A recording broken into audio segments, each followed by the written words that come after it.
एक भाई ने सवाल पूछा है कि जब नमाज जनाजा के लिए अमूमन सफ़ें बनाई जाती हैं तो ये शोर मचाया जाता है कि जी सफ़ें ताक बना लो, ताक कर लो सफ़ों को।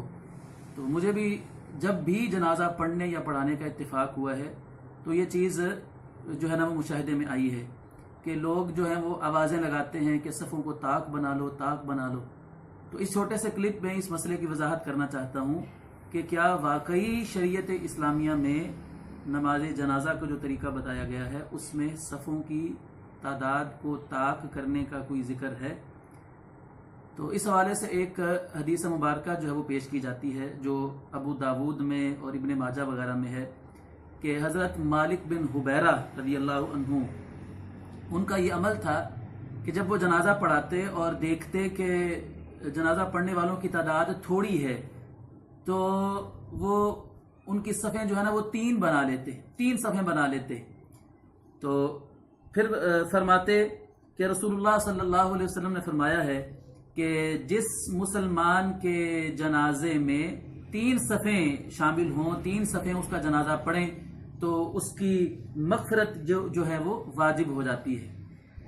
यह हदीस इब्ने माजा में भी है और अबू दाऊद में भी है, लेकिन सनद के एतबार से यह हदीस सही नहीं है। तो इसलिए सफ़ों की तादाद खा कितनी भी हो, नमाज जनाजा में उनकी कोई तायीन जो है वो किसी सही हदीस से साबित नहीं है। अगर हम इस सही हदीस को सही तस्लीम भी कर लें तो इसमें तो 3 सफ़ों का जिक्र है। सफ़ों का 3 होना एक अलग चीज़ है और ताक होना तो अलग चीज़ है।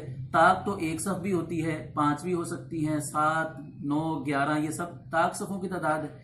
लेकिन इस हदीस में तो सिर्फ 3 सफ़ों की जो है ना वो शमूलियत जनाजे में और उसके ज़रिए से मैयत की मग़फ़िरत का जो है वो जिक्र है। तो इसके अलावा और कोई ऐसी हदीस नहीं है कि जिसमें रसूलुल्लाह सल्लल्लाहु अलैहि वसल्लम ने जनाजे की सफ़ों की तादाद के ताक होने का जो है वो जिक्र किया हो। इसलिए नमाज जनाजा में सफ़ों की तादाद जो है वो ताक भी हो सकती है और जुफ्त भी हो सकती है।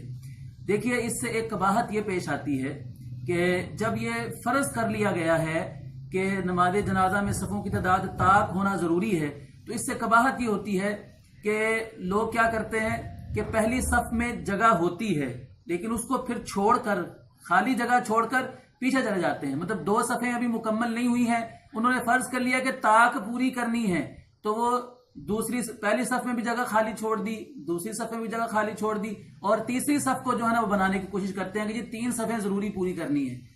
तो अब हालांकि अहादीस मौजूद हैं इस हवाले से कि अगर सफ़ में जगह हो तो पहले उसको पूरा करना चाहिए, फिर दूसरी सफ़ जो है वो बनानी चाहिए। तो जब ताक सफ़ों को ज़रूरी समझा जाता है तो इस सुन्नत के ऊपर जो है ना वो अमल छोड़ दिया जाता है और सफ़ों को ताक बनाने के चक्करों में सफ़ों को जो है ना वो खाली छोड़ दिया जाता है। तो इसलिए खुलासा गुफ्तगू का ये है कि जनाजे में सफ़ों की तादाद का ताक होना जो है वो ज़रूरी नहीं है, जुफ्त भी सफ़ें बनाई जा सकती हैं। वल्लाहु आलम बिस्सवाब।